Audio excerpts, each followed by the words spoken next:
What do you mean? You promised you'd come to my parents' house on the due date, right?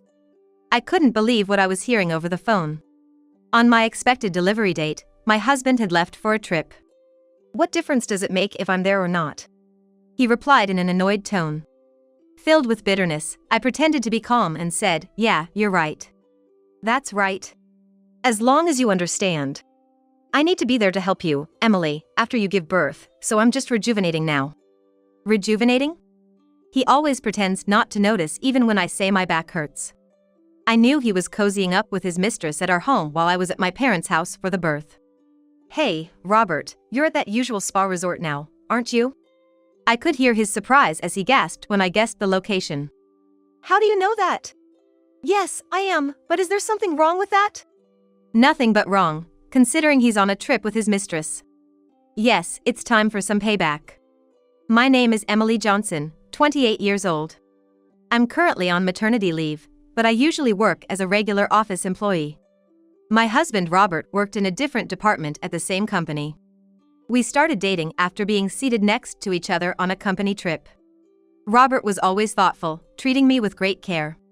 On dates, before I even mentioned it, he'd casually buy me a drink, saying, "You must be thirsty, right?" Of course, it was the same when I was hungry. "You must be getting hungry, right? There's a diner right there, let's grab a bite to eat," he'd say at just the right moment, and we'd have our meal. That's why his proposal timing was perfect. "It's our 1-year anniversary today, and it's a lucky day. So I want you to say yes.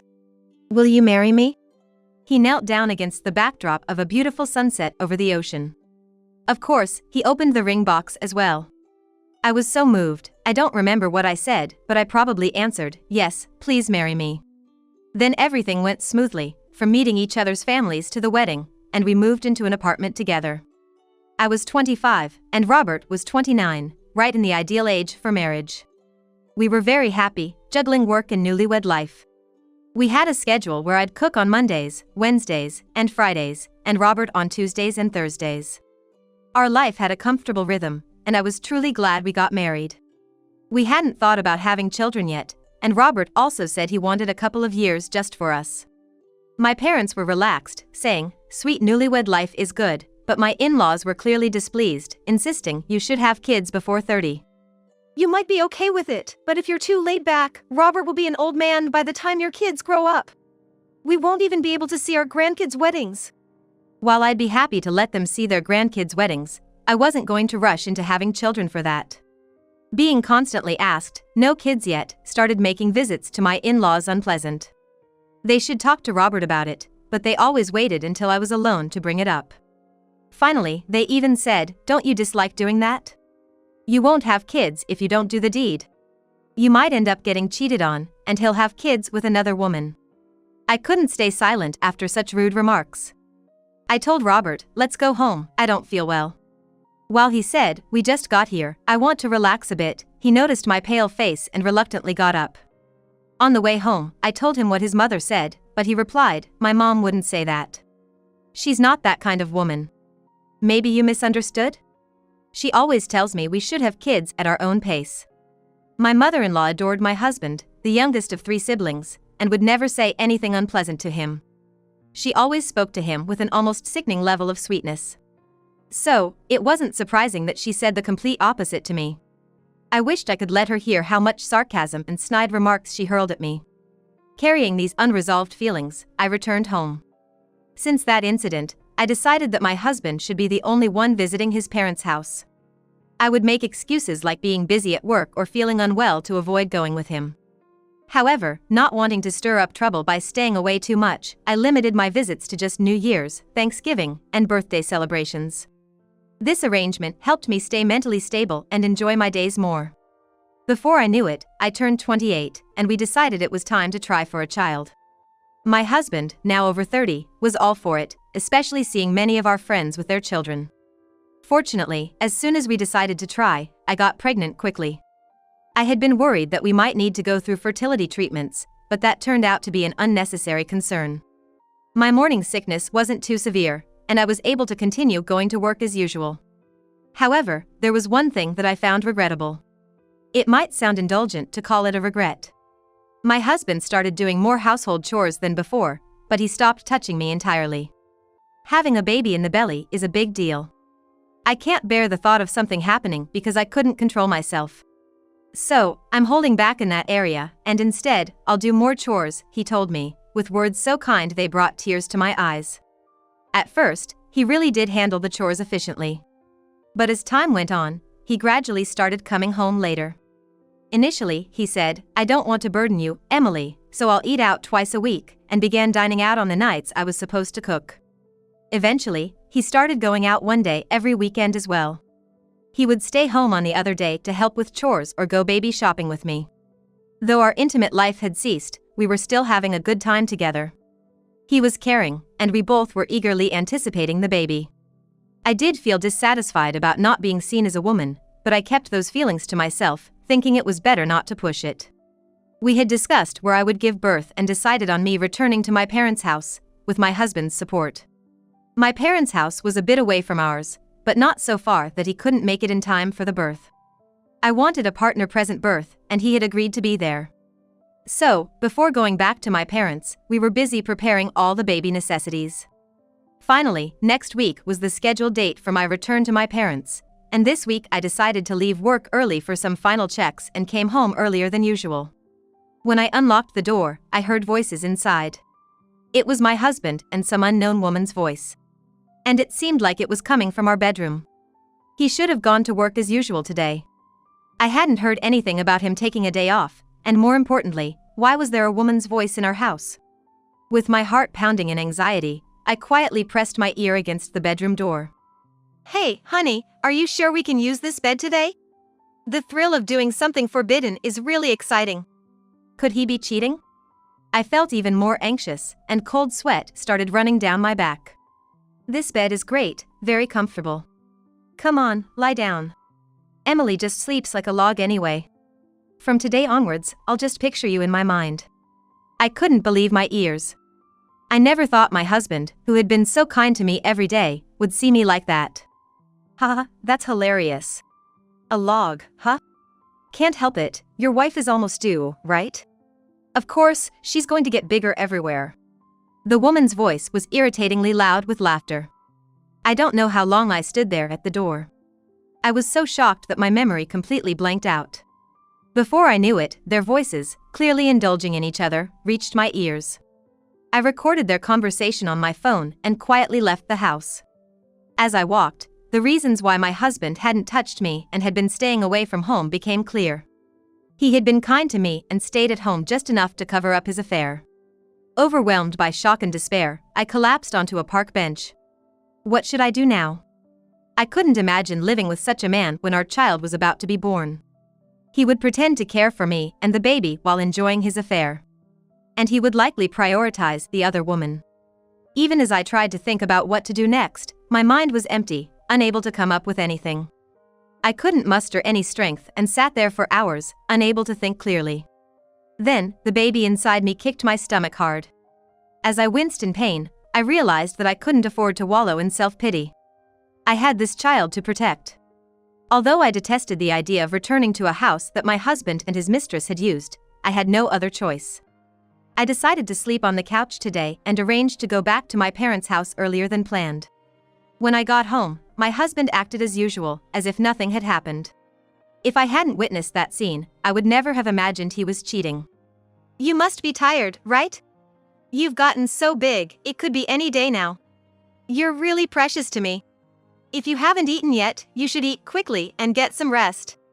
Could this really be the same man who called me a log? I was terrified of my husband, who lied as easily as breathing. I wanted to get away from him as soon as possible. "Thank you, Robert. You're always so kind. I've been getting a lot of Braxton Hicks contractions, so I was thinking of going back to my parents' house as soon as possible. I was planning on this weekend, but if I can arrange it, I might leave tomorrow." For a moment, I thought I saw a flash of happiness on his face. He quickly returned to his usual smile, but he couldn't hide that brief change in expression. "Are you sure? That's worrying. I'll miss you, but I'll take good care of the house so it's not a mess when you and the baby come back. Go with peace of mind. I can't drive you, though, because of work." Empty words kept coming out of his mouth. He was probably planning to bring his mistress over for a semi-cohabitation. I was careful not to show my disgust as I replied, I have some preparations to make, so you go to bed first. I'll sleep after I'm done with everything. This gave me an excuse to sleep on the couch. I waited until my husband went to the bedroom, then I packed all my important belongings into bags and boxes. I wanted to ensure that even if I couldn't come back for my things, I wouldn't be inconvenienced. Of course, I packed the baby clothes and other things I had intended to leave at home. After confirming that my husband was sound asleep, I called my parents. It's been a month since I returned to my parents' house. Tomorrow is my due date. Robert had been calling me every 2 or 3 days to check on me. To an outsider, he would seem like the perfect husband. My mother kept asking, is Robert really having an affair? I had all the evidence and was close to filing for divorce. Today, she asked, isn't Robert coming tomorrow, since it's your due date? I wonder, I answered nonchalantly, just as my phone rang. Hey, Emily. Actually, I'm at a spa resort today. I thought I should relax before the baby comes and things get busy. So he had gone on a trip. I had thought that if he had canceled the trip, I might reconsider the divorce. What do you mean? Weren't you supposed to come to my parents' house on the due date? Disappointed and wanting to believe it wasn't true, I was told over the phone the upsetting news. On my expected delivery date, my husband had actually left for a trip as planned. What difference does it make if I'm there or not? He replied in an annoyed tone. Filled with bitterness, I pretended to be calm and said, yeah, you're right. That's right. As long as you understand. I need to be there to help you, Emily, after you give birth, so I'm just rejuvenating now. Rejuvenating, really? He always pretends not to notice even when I say my back hurts. He took advantage of the fact that I was at my parents' house for the birth to cozy up with his mistress. Hey, Robert. You're at that usual spa resort now, aren't you? I could hear his surprise as he gasped when I guessed the location. How do you know that? Yes, I am, but is there something wrong with that? Nothing but wrong, considering he's on a trip with his mistress. Yes, it's time for some payback. Just wait there. I invited Robert's relatives to the spa as they also wanted to go. I borrowed my mother's phone and contacted Robert's parents and all his relatives. You see, I knew about this trip a few days ago. Actually, this spa is a wonderful inn managed by my uncle. I had confirmed that Robert was using my name to book a nice room, as usual. Unable to go to the spa myself due to my condition, I invited Robert's skeptical in-laws and relatives to stay in the room next to the one Robert had booked. Of course, this time, I specially asked my uncle for a spare key to Robert's room. After my call, it seems Robert's parents and relatives stormed into his room. Robert! What are you doing? I could hear sounds like someone being hit over the phone. The cries of a half-crazed mother-in-law and the shouting of all the relatives filled the air. Like a chaotic zoo. Everyone, how is Robert? Unfortunately, this is just an audio call, so I can't see anything. I also shouted loudly to join in. Amidst the yelling, I couldn't make out what exactly was happening in Robert's room. All I could gather was that Robert's father was giving him a piece of his mind. Emily, I didn't realize. I'm sorry. I'll switch to a video call now, just wait. As soon as my uncle switched, I saw my husband, wearing a yukata, being grabbed by the collar by his father, and his mistress crying her eyes out. The mistress was younger than I expected, and from her hair color and makeup, she seemed to be involved in nightlife entertainment. Seeing the mistress for the first time, my disgust for my husband's taste in gaudily dressed women only grew. You, about to have a child, what are you doing here? Really, I'm ashamed. To think my son would turn out to be such a fool, he said while slapping his cheek again. My mother-in-law, who always doted on her youngest son, my husband, collapsed in tears, crying, Robert, this can't be true. I wanted to lash out at my husband and, of course, beat up his mistress. Watching everything unfold, unable to vent my own anger, I was at peak stress. Seeing my state, my mother turned pale and trembled. She didn't know what to do, seeing her daughter's fury and her son-in-law's disgrace. I'm asking you to do this for me. It's incredibly frustrating that I can't do it myself. All I could do was ask my father-in-law. I really wanted the mistress and my mother-in-law to face the same fate, but I gritted my teeth and held back. Understood, Emily. I'll slap him a couple more times for you. I felt a bit of my anger dissipate. After some time, the punishment from my father-in-law and the relatives shouting subsided. My husband, his cheeks swollen from being hit too much, and the woman, her makeup ruined from crying, appeared on the smartphone screen. Robert, now that you've calmed down, explain yourself. Who is this woman? This thief? Even through the screen, my rage must have been palpable. My husband turned pale. Emily, I'm sorry.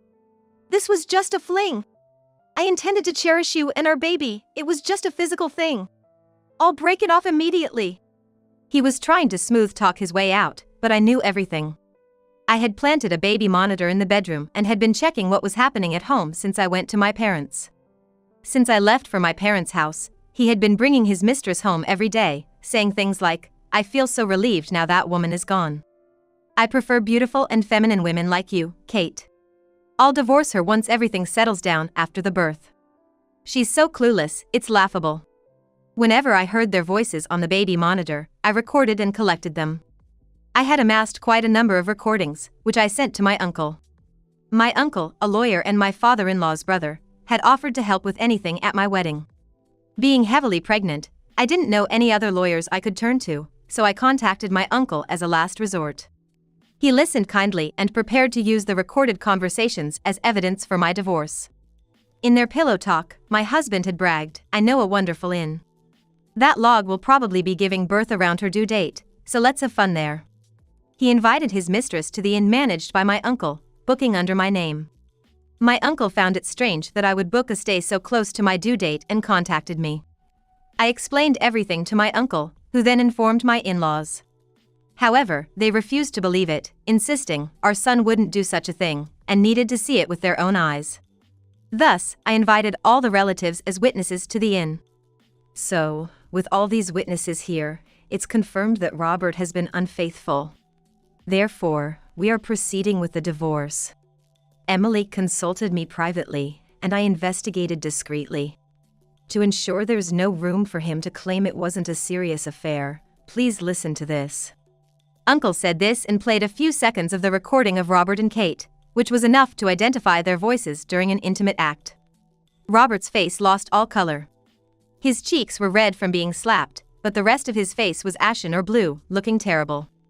Kate, on the other hand, was brazen, as if to say, "So what? As you understand, the division of property will be completely split in half, including furniture. And both of you owe Emily $200,000 each in damages. Robert, you will also pay child support. That's why your damages are set lower. It's Emily's consideration." Uncle explained this calmly. I could have demanded more from Robert, but I preferred an amount that could be paid immediately. I was also receiving damages from Kate, and more importantly, I wanted everything settled by the time the baby was born and I could relax. What do you mean? Damages? Aren't I supposed to receive it? How dare you put me through this? Robert, say something! Kate screeched. The idea that she, not a teenager, could have an affair with a married man and expect to receive money was unthinkable. Kate, right? You're shameless, stealing someone's husband. I'll let you have that worthless man. Just pay the damages and be done with it. Kate seemed shocked when I suddenly yelled at her. She jumped slightly. What? Look here, lady. My dad is the executive vice president of the company you and Robert work for. With me, Robert can climb the corporate ladder, and he'll be treated much better at the company.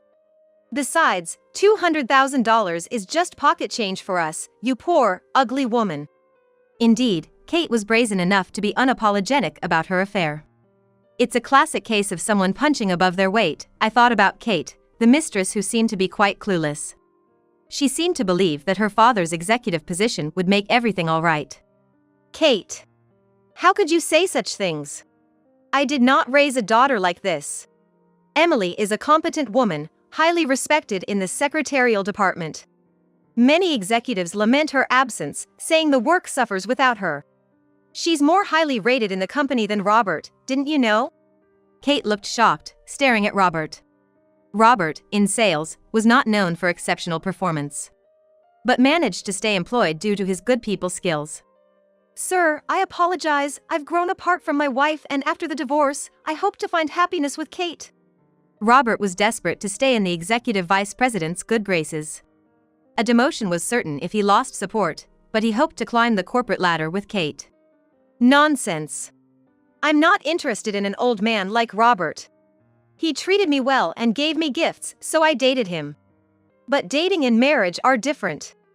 I'm currently advancing talks to be engaged to the president's son. It was fun, but this is the end. Kate looked down on Robert with utter contempt. I felt a twinge of pity for Robert. But that didn't change my decision not to forgive him. Kate, your engagement is surely off. The whole company knows about you. The legal notice from Emily's lawyer has been received, and the executives are aware.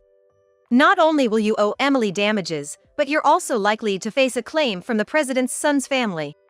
Then, the executive vice president, gripping his daughter's wrists in anger, sternly explained the situation to her. At this point, it seemed like Kate finally realized the seriousness of the situation. Earlier, her face had turned pale, but now it was contorted with distress. Tears streamed down her face as she pleaded with her father, "Daddy, I'm sorry. Please fix this. You can do it, right? I want to marry him and live a life of luxury." I thought she was a daughter who had been spoiled too much. She probably believed that everything could be fixed by asking her father. But life doesn't work that way. The adult world isn't so lenient. Kate, you said? You've destroyed someone's family knowingly. You're an adult now, you need to take responsibility for your actions. I said coldly to her. A man who wouldn't hesitate to commit adultery wouldn't marry a woman like her. Even Robert must realize by now that marrying her was out of the question. There was still so much I wanted to say to both of them. But just then, I felt water at my feet. My water had broken. I quickly called my mother, briefly explained over the monitor about my water breaking and needing to go to the hospital, then hung up. Enduring the contractions, I made it to the hospital. About 12 hours after my water broke, I gave birth to a beautiful baby girl. It was a relatively easy birth, but I was completely exhausted. While resting in my hospital room, I heard that the relatives who were supposed to be at the spa had come to the hospital. Representing the family, my uncle entered my room. Congratulations and well done. She's a beautiful girl, looks just like Emily. It's a good thing she doesn't resemble that rotten man. He congratulated me. The executive vice president relayed messages from everyone at the workplace. Although I wasn't sure where I would be living next, I planned to invite them all once I settled in a new place. For now, I could finally take a rest. I needed to recuperate from all the stress, as I would be busy caring for the baby once discharged from the hospital. During a month-long stay at my parents' house, I found a new apartment close to my workplace. With the damages received from both Robert and Kate, and a similar amount from Robert's parents as compensation for the trouble caused, I could focus on childcare for the time being. Once my maternity leave was over, I planned to either put my daughter in daycare or ask my mother for help. I was determined to work hard for my daughter's sake. The executive vice president resigned, and Robert was relocated to a regional office. The atmosphere at work had improved, becoming more conducive to productivity.